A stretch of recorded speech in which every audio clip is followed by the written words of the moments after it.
I'm on my way home from work. It's a long commute. And I fall into what I call the Glaze. This is where you're brain dead but still driving safely. Any experience the Glaze? I was deep in the Glaze. And I was awakened from my Glaze just slightly by a phone call from my wife. She asked if I could bring home some milk. I received the message, dipped back down into the Glaze, and I felt a little frustrated because I knew that the only place to get milk between myself and my home was a gas station.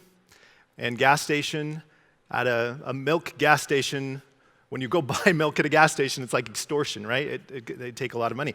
Anyway, I pull in, I get out of my car, go get the milk, have some nondescript conversation with the man behind the counter, and I walk back out to my car. At that point, I was awoken from the Glaze, or at least it took a few minutes, because I opened the door, and I look, and in my car, there was a large, fat man sitting in my car. Now, I hoped that the James Bond in me would have come out and I would have said something really tough, really brave, but I had nothing. I was still in the Glaze, and I'm trying to wake up. You ever have that moment where your brain's like, come on. And I'm staring at him, he's staring at me, and then finally it dawns on me the perfect thing to say. And I turn to him, and with all the force that I could muster, I say, now here's the thing. The reason I share this story is because we all have experienced what it feels like to be going through the motions in life. Have you felt that before in your life, where you're just kind of going through the motions? And I think that's maybe okay on a drive home from work, but it becomes tragic to me when it happens for a day or a week or a month or even a year. And I've met people who seem to have had a whole lifetime where they were just going through the motions.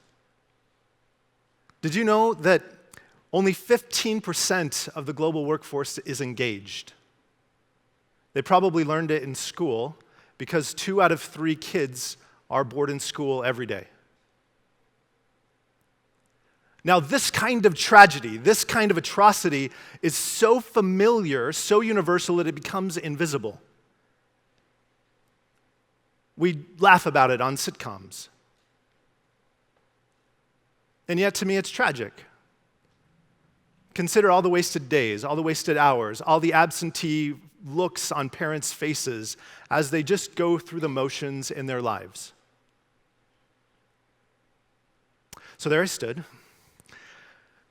And I said to this man, the perfect thing. I said, "This isn't my car." And I closed the door, and then the worst part about it wasn't the same make, it wasn't the same model, it was nothing like my car. I walk quite a ways away, because it wasn't close to my car either, and I get in my car, and I kind of peek up, hoping that the man doesn't make eye contact, because I just checking to make sure he wasn't calling 911 and reporting a carjacking. And I look up, and of course, we lock eyes. And to his immortal credit, this man simply turns to me and goes, "Good job, buddy!" So today, I hope that I can be a little bit of a fat man for you. In other words, if there's any part of your life in which you're just going through the motions, I hope to wake you up. Perhaps more importantly, I hope that if I can shine a light on how you can help your children and your students and your employees to wake up as well. Now, as was mentioned, I'm a dream manager, which means my job is to help people to identify, articulate, and accomplish their personal dreams. Now, out of curiosity, how many of you in the audience have worked in a company that had a dream manager? By raise of hands. Raise them high so I can see them. No, go ahead. Raise them up. All right, I don't see anyone. And how many of you have maybe worked in a company where there's like a dream crusher? Any of those? Yeah, most of you. That's a little startling. So let me start at the beginning. I want to teach you about the anatomy of a dream. The first thing that's important to recognize is that we all have a biological propensity to live rather boring or rather humdrum lives. Have you noticed that? Maybe you noticed that in someone you know, that they seem biologically prone to boredom. And And it's not necessarily our fault. It's biological. We're much the same as the deer who wanders down to water, and when he gets water, and if he wanders back, which path will he take the next time? Same path, again and again and again, until what's created? A little divot, a little rut in the ground. Our brains are the same way. Our brains desire familiarity and consistency, and they care about that so much that they put up a barrier, they put up a wall of fear around anything new. Have you felt that before? And even if it's a good thing, they'll put up a little barrier of fear around it. And I call that the rut. And all of us have this tendency to fall into a bit of a rut. And this rut has something of a gravitational effect on us. Have you noticed this before in your life? It's called a New Year's resolution. It's like lose weight, lose weight, lose weight, lose weight, lose weight, donuts, donuts, donuts, donuts, right? And we have this kind of gravitational pull where we get pulled back down to the mean. I think Alan Deutschman puts a finer point on it. He talks about a group of cardiologists at Johns Hopkins University. They would talk to people who had major cardiac surgery, and in the post-op, they would turn to them and they would say, listen, your current lifestyle is not working. It got you here. And if you don't change your behavior, you will die. Out of 10 people, how many do you think would make a change? 1. 1 in 10 people would make a change. Now, before you stare at those people and you judge them, I want you to notice in yourself, have you felt that tendency, that kind of gravitational pull to keep you put, to keep you stuck? So there are 2 ways to escape this virtual rut. Way number 1 is to be compelled or pushed out. That happens when we have some kind of major life event. We have a death in the family, a divorce, we lose our jobs, we get married, we have children, something really traumatic.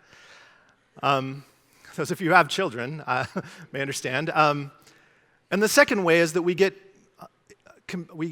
enticed out of the rut. We get kind of encouraged to leave. And that's where dreaming comes in. Dreaming to me is a surprisingly practical tool to help us move forward in our lives.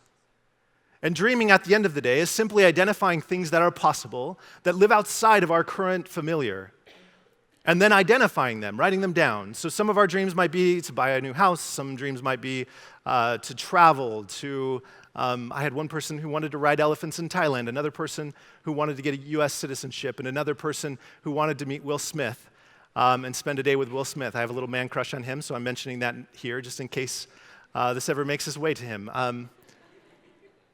But does that make sense? It's those things that are so compelling, so exciting, that they would actually move us outside of our rut. Now, here's where it gets exciting. What happens if I get the courage to go out and accomplish a dream? What happens to the rut? I'm really asking, what happens to the rut? It gets bigger. That's right, it gets bigger. It expands. And then what happens to those dreams that seemed really far off?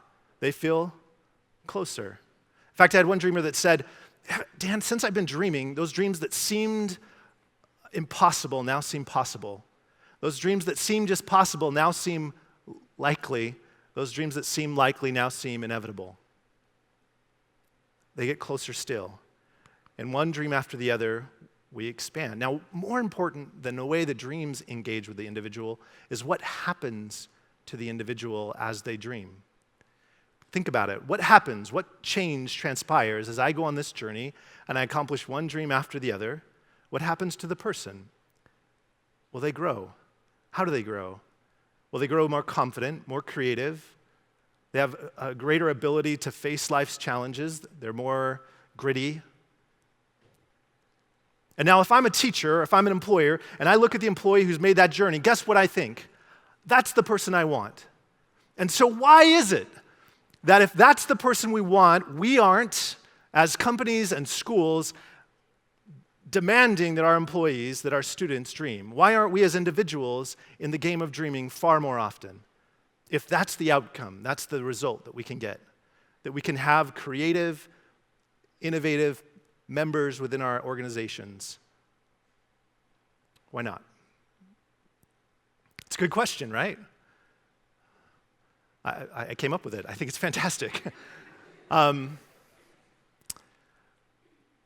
Years ago, I was a school teacher of a very small private high school.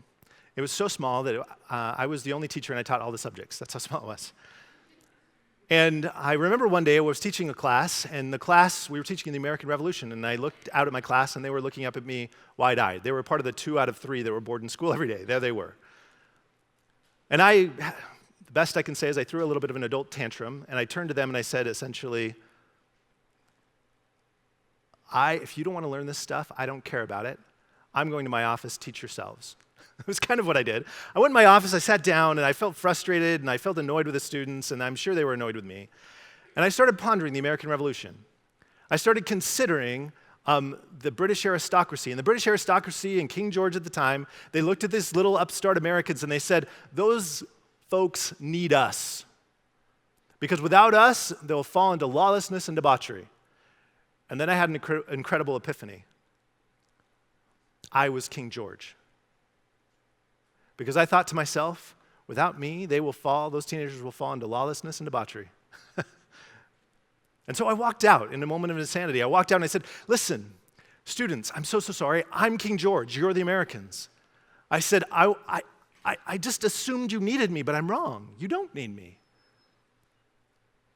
And so here are the contracts I have. I have a contract with the building. I have a contract with your parents. I have a contract with the accreditation agency, which means that I can't give you grades that you don't earn.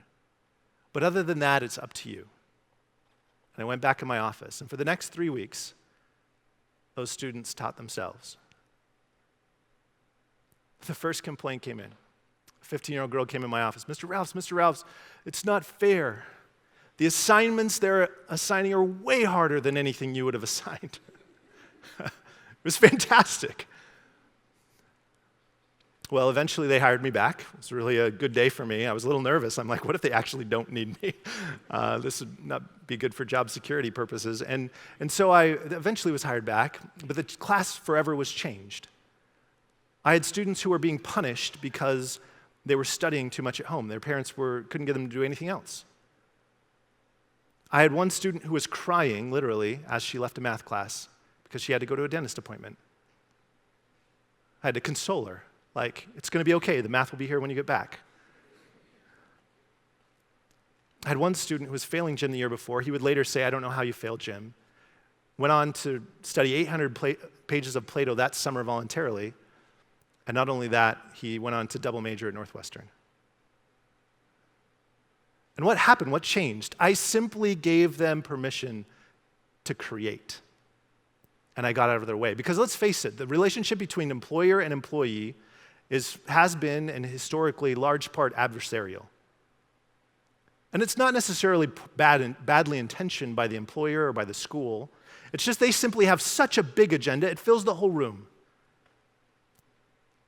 And there's no room for the individual dreams, the individual agendas of those people that they lead. And ironically, in that vice grip on the agenda, they lose out on the very thing they're trying to inspire, namely inspired, committed, passionate individuals. It's sort of like if we were to be friends, and I walked out and I said, hi, nice to meet you, my name's Dan, let's be friends. And then I said, but just so it's clear, it's going to be all about me and nothing about you. And not only that, you need to be at my beck and call whenever I need anything. But don't worry, I'm going to give you some money. And if at any point I'm dissatisfied with the relationship, I'm going to end it. Let's be friends. That wouldn't work in any other circumstance to have a healthy relationship where two people were committed to each other. And yet we expect it to work in our schools and we expect it to work in our jobs. So what would happen? What would happen if we turned to our employees and we said, what's your dream? We asked that simple question. What would happen if we turned to students and we said, what's your dream? There's an incredible book by a man by the name of Raj Sajoya.